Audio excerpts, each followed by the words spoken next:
Hi folks, it is time for me to check in with my Pan That Palette update. It's been 4 months. I've been using the Lorac Mega Pro 2. It was new. I got it as a gift for Christmas, so I started fresh January 1st and have been making pretty steady progress through this year so far.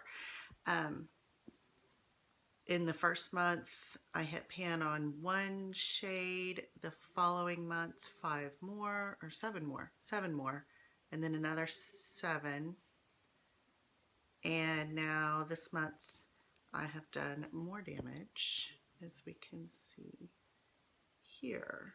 I have hit pan on five more shades and finished up one.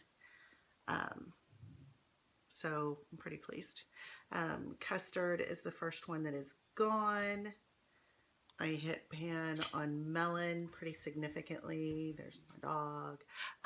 This was a transition shade that I enjoyed. It really helped when I was working with tangerine, and I would mix tangerine and saddle. And what else did we do this month? We hit pan on Cabernet. Um, Initially, I used it to deepen the outer V, but then I switched and started using it in my eyebrows because my hair was quite a much more deep auburn. Naturally, it's kind of dirty blonde, so you got to turn those blonde eyebrows into something else. Um, what else? Hit pan on Prosecco as well as seashell and blue quartz, I believe was this month. So all in all, pretty darn successful month.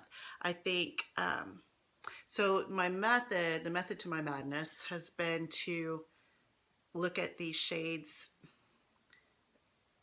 in groups of what I would use them for. So all the brow bone highlights are my matte lighter shades, which clearly everyone uses. I hear people complain when they get a palette that has too many of them. Say, for example, maybe the Gwen Stefani Urban Decay palette.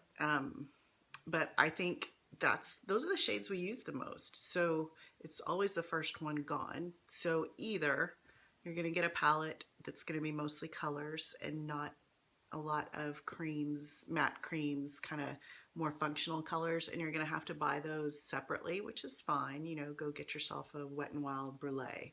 Um, or you're going to get a truly all-encompassing palette that you can use for everything, and you're going to need a lot of those creams and transition colors, the taupes and things that may not be as exciting when you look at them, but that's what you're going to use. So there's that. So now that I've hit pan on all of them, I'm working on using them up, which is what we did with custard. Then we have the inner corner highlight kind of area. And now that I've hit pan on all of those, I can start to really use them up. Transition colors. I seem to have hit pan on all of those kind of matte mid-tones that I would use for those. So now we can start using those up. Lid shades and crease shades, not so much, still working on those. Those, with Lorac, those matte shades tend to be much more densely packed.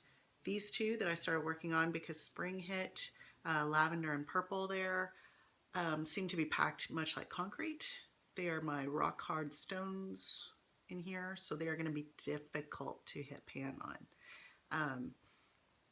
But I'll continue working on those through spring and summer and see how far we get. And what else? What else? I think in this next month, I just keep going, steady progress, and see where we get. I don't think I'm going to be able to use anything up, but I think I'm going to expand pan and hit some more on some things. I think Penny and Dark Sienna we'll see pan on, and then I'll kind of move intermittently between those kind of spring colors here, and while still trying to work on these. I need to hit pan on olivine. I've really kept that because it held it back because it's actually one of my favorite shades. So I'm kind of going under the eat your vegetables first mentality, where I was working on things like blue quartz that terrified me, the blacks that I've never used before until I got this palette, um, things of that nature. So I'll just continue to work through it. I'm enjoying everything.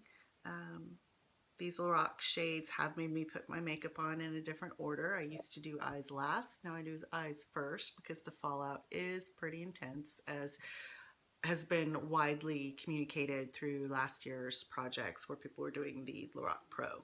So again, I'm enjoying it, and I think I'm on a good pace to really do some damage. If not finish this thing in a year, at least hit pan on everything and finish up quite a few. So we'll see. My primary goal is to hit pan on every shade with the stretch goal of finishing it and really learning what shades I love, how to use shades I may not think I love right now, but learn to, and how to purchase or not purchase palettes in the future, depending on my usage patterns with this project. Please feel free to check out the prior videos to see where I came from with this project, as well as other seasonal panning projects, project polish, things of that nature. I'm just trying to work through my inventory and have some fun while I'm doing it. So thanks for watching, and I will see you next time.